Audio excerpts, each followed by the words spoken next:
Welcome to The Explainer. Today we are tackling a big one, László Krasznahorkai's Satantango. It's a book that has this massive reputation for being, well, an ordeal. But here's the thing, it's the kind of ordeal that rewards you with one of the most powerful artistic experiences you can possibly have. And you know, the author himself kind of gives us the key to the whole thing right here. This single idea is everything. His unique style, those famously long sentences, they're not just a gimmick. He's saying this is a reflection of reality. It's a mirror to how life actually feels, relentless and just without pause. And that really brings us to the central paradox we're going to unravel. How does a story that is so steeped in collapse, in mud, and in just total despair manage to feel so vital and frankly unforgettable? So how on earth does he pull this off? Let's break it down. Okay, so let's start with the most concrete layer, the story itself, because underneath all the complex structure and that wild prose, there is a bleak but seriously gripping narrative that really serves as our anchor in this world. So just picture this.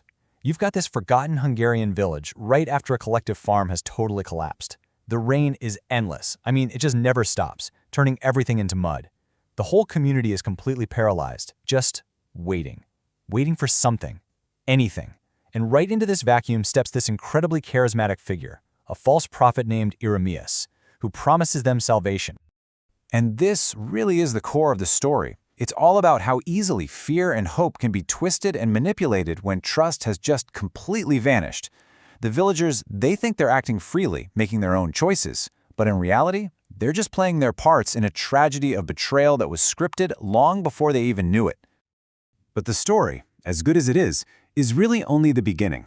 The absolute genius of Satantango isn't just in what happens, but in how it's told. Its very structure is a mind-blowing work of art. So, the novel is literally built like a tango. Seriously. It's not just a cool title, it's the actual blueprint. The whole story moves with the rhythm of a dance. You know, steps forward, steps back, circling around and around endlessly. He turns the village's despair into this formal, inescapable choreography. And this dance structure plays out across the entire book. So the first 6 chapters, they move forward in time. And you get this illusion of progress, right? Like maybe they're actually heading toward the salvation this Jeremias guy promised. But then, and this is the incredible part, the second half mirrors the first, moving from chapter 6 backwards to chapter 1. We see the same events again, but from different angles, and it reveals the inescapable reality of their doom. It's a spiral, not a straight line. This insight really just captures the effect perfectly.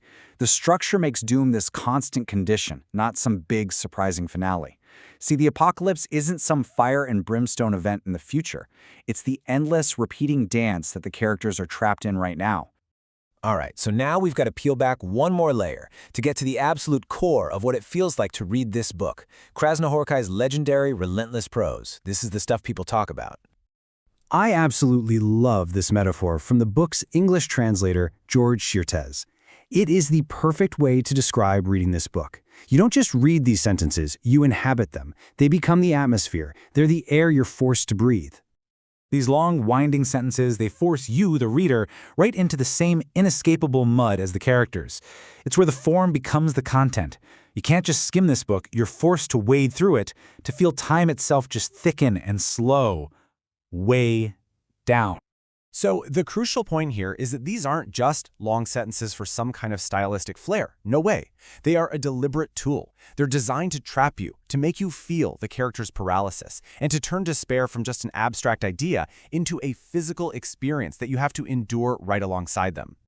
And hey, the author himself confirms it. He's not just writing a story. He's trying to replicate the relentless, unyielding condition of just being alive. That feeling of being trapped, that is the entire point. So, after understanding the story, the structure, and the style, we can finally ask the deepest question of all. What is the ultimate point of all this beautifully crafted despair? Why does any of it matter? I mean, it's the question that just naturally comes up after you've been swimming in such a bleak world.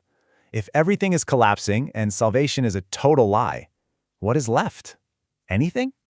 And the book draws a very, very sharp line here. It completely rejects what we normally think of as hope. In the world of Satantango, hope is a dangerous illusion. It's a tool that manipulators use. Instead, the book elevates a totally different virtue, endurance. The simple, profound, stubborn act of refusing to give up, of finding meaning in the struggle itself. So ultimately, the meaning isn't found in some happy ending that never comes. It's found in the persistence of the human spirit. And think about it. The very existence of a book like Satantango, this act of shaping collapse into a masterpiece of art, that is itself a powerful, defiant insistence on meaning. The great critic Susan Sontag, who was a huge champion of this work, she summed up its core philosophy so beautifully. Endurance isn't about waiting for a rescue.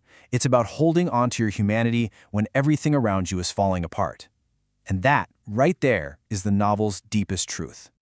And so, this is where we end, with a final, provocative thought that just kind of lingers. The book offers zero easy answers. It shows us that endurance is what we have, but it leaves us to wonder, is that really enough? It's a question that Satantango forces you to confront, and one that feels more and more relevant every single day.